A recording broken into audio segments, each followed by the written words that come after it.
Please welcome 10 by 10 founder and chair. Over to you. One of the most common questions I get asked is like, how did this whole thing come about? What was the genesis of the idea? How did it get started? And for me, to be honest, there was no build a school in India, nor visit to a village in Africa, but rather a really formative experience I had in primary school called the MS Readathon. Now, the MS Readathon was this fundraiser where primary school kids are incentivized to read books. You call up your family and friends, you raise an amount of money dollars per book, and then all that money went to go supporting MS research. I realized at a very early age that if I raised the most money per book, I could read the least number of books and still beat all my friends to the top of the fundraising charts. And so I hit the phones, I started ringing around all my parents' friends with deep pockets, upon which I learned another very important philanthropic lesson, which is that deep pockets don't translate to deep donations, but that's another point. But I did really learn an important lesson at an early age, that I had the incredible capability to leverage my own networks to be a real force for good in the world.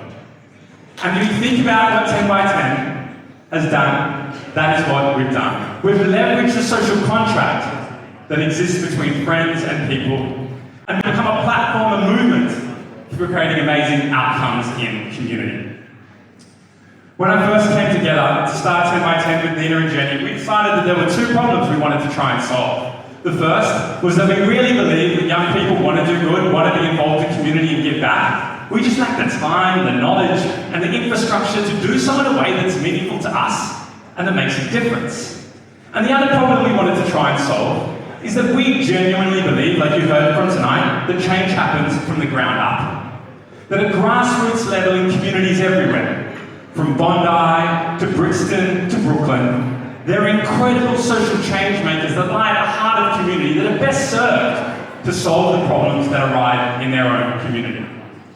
We created a movement that catalysed younger people to come together in service of those organisations and build a whole platform of volunteers, a fundraising model to empower those people to identify the organisations that exist in community that most matter to them and raise funds to increase their impact. None of this would have been possible without the incredible committee and commitment of people as part of our organisation. So whoever you are, however you have come into our orbit, however you have helped us on our journey, thank you for your contribution. I want to single out just my board, who have been an incredibly supportive board, to each of you, to Daniel, Callie, Julia, Paul, and to my original co-founders, Jenny and Nina, thank you. And also just wanted to single out Nikki Andronicus, our powerhouse CEO who you heard from earlier. This woman is a force of nature. And Nikki, wherever you are, thank you. But guys, tonight we stand here on the eve of our 100th event, our $3.5 million, our 13,000th attendee, and the challenge to us could never be greater. We today are existing in a world where the divide between the haves and the have-nots has never been so profound. Yet, existing communities where people can come together to solve some of the most pressing social problems we face. How are we going to leverage this movement beyond this night to something more meaningful? And my vision is that we need to move beyond the thinking that often constrains us. To stop thinking in the metrics of impact in terms of dollars raised, events held, charities supported, but rather think about how 10 by 10 is leading us toward deeper systemic outcomes in community. That will start by a shift in thinking.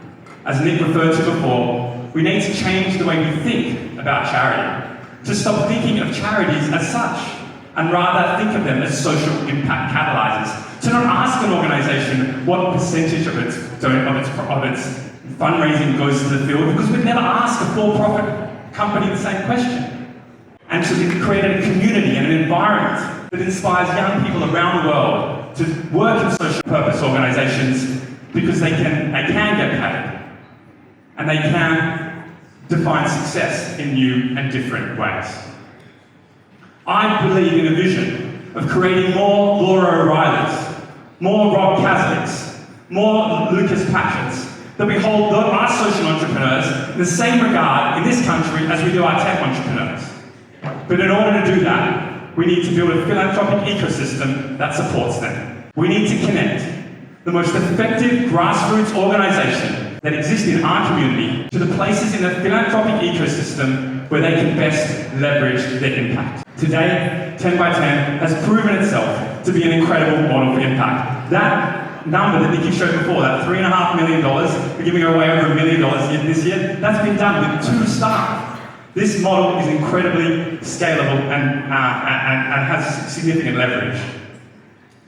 My vision is that we will identify the next generation of incredible mental health organisations that meaningfully reduce the statistics of suicide in this country between the ages of 25 and 40, which is still a horrifically scary number. That we empower the next Orange Sky Laundries to reduce the amount of people that are doing it tough on our streets. The next Fighting Chances that improve the lives of people living with disability.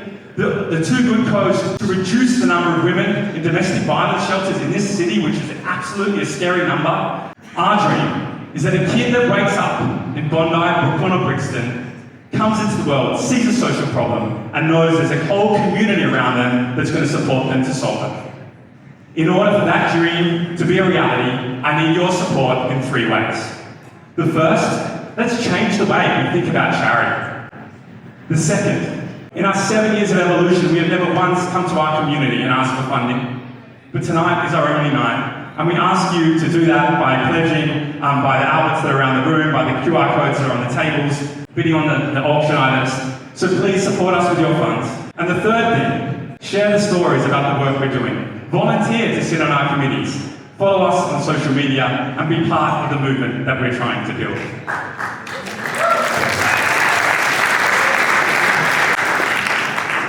Friends, it only started with 10. With 10 people, we created all of this. Now, on the eve of our 100th event, the challenge to us could not be greater. How do we build a movement that is going to reach deeper, that's going to be wider reaching, and be a real catalyst and movement for social change in this country and beyond? My request is that you respond to this vision with action. Thank you.